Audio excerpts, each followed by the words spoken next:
Good evening, everybody, and I hope that you're staying safe in the middle of this COVID crisis. This is just a quick PSA about training with barbells, and like most things, it starts with a story.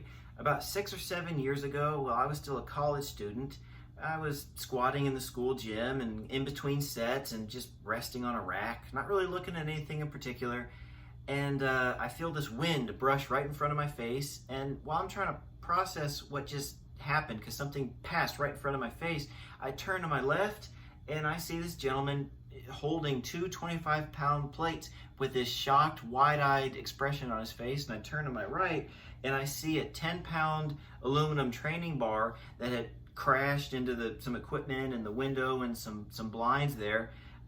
What he had done was he had two 25-pound plates on each side of the bar, had offloaded all of them on one side. Again, this is a 10-pound training bar. It flipped off the rack and missed my nose by a millimeter and crashed into stuff on the side there.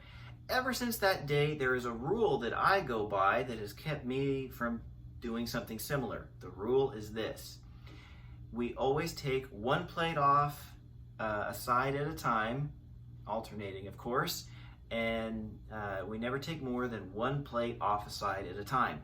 So it doesn't matter if it's a 100-pound plate, and yes, I'm using an easy bar for demonstration here. You can laugh at me all you want. It doesn't matter if it's a 100-pound plate or this little 1/4 pound change plate. We take one off one side, we hike our way over to the other side of the bar and take it off the other side.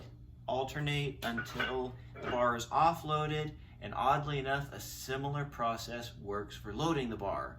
If you follow this rule, you will never kill anybody by conking them on the head with a loaded barbell. Hope this helps and keeps you safe.